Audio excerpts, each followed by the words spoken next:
মাসিকের রক্তক্ষরণ নিয়ে।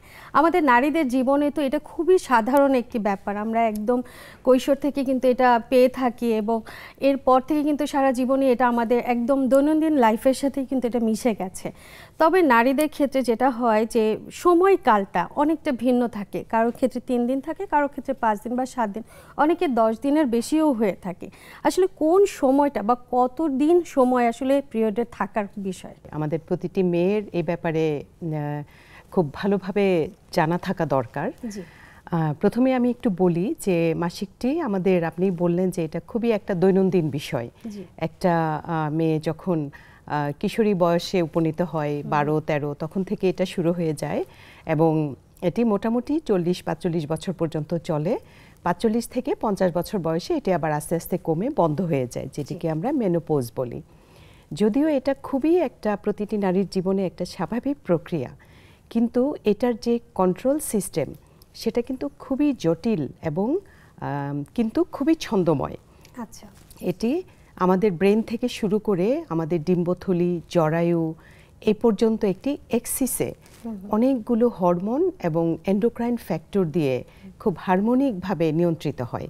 এবং এটার কোথাও যদি, এই পুরো এক্সিসের কোথাও যদি কোনো ত্রুটি হয় তাহলেই দেখা যায় ডিস্টারবেন্স, এবং তার মধ্যে একটি হচ্ছে মাসিকে অতিরিক্ত রক্তক্ষরণ, যেটা আমাদের আজকের আলোচনার বিষয়। এবং সাধারণভাবে মাসিক তো মাসে একবার হয়, 25 থেকে 35 দিনের মধ্যে হলে আমরা এটাকে স্বাভাবিক বলি। আর সাধারণত থাকে 3 থেকে 7 দিন।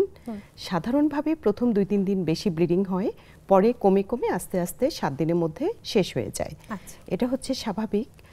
আর এখন কথা হচ্ছে যে অতিরিক্ত রক্তক্ষরণ আমরা কখন বলবো? হ্যাঁ, এটা জানবো, কিন্তু তার আগে একটু সংক্ষেপে জানি যে এই যে যখন ঋতু পরিবর্তনের সময়টা যাচ্ছে, ঋতুস্রাবের সময়টাতে অনেকে দেখা যায় যে রক্তক্ষরণের সাথে সাথে পেটে ব্যথা অনুভূত হয়। দেখা যাচ্ছে পেটে বা তলপেটের নিচের যে অংশটা প্রচন্ড ব্যথা হতে থাকে। এটা কি রক্তক্ষরণের সাথে কোনোভাবে সম্পর্কিত? হ্যাঁ, অনেক সময় সম্পর্কিত থাকে। কখনো কখনো শুধুই অতিরিক্ত রক্তক্ষরণ হয়, সেটার একটু কারণগুলো ভিন্ন। আবার যখন এটার সাথে প্রচন্ড ব্যথা থাকে তখন কারণগুলো ভিন্ন। আমরা যখন কারণগুলো আলোচনা করব তখন আমরা এটা বুঝতে পারবো যে এটা একটু ভিন্নতা থাকে। তাহলে কি আমরা বলতে পারি যে 7 দিনের বেশি যদি কারোর ঋতুস্রাবের সময়টা চলে থাকে, সেক্ষেত্রে কি সেটা একটু বিপজ্জনক?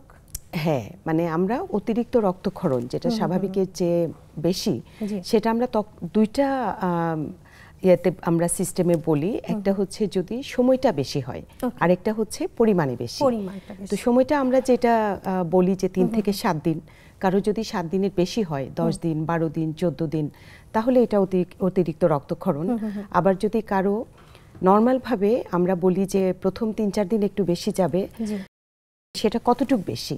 সেটা হলো সারা দিনে 2 থেকে 4 বার সে প্যাড চেঞ্জ করবে।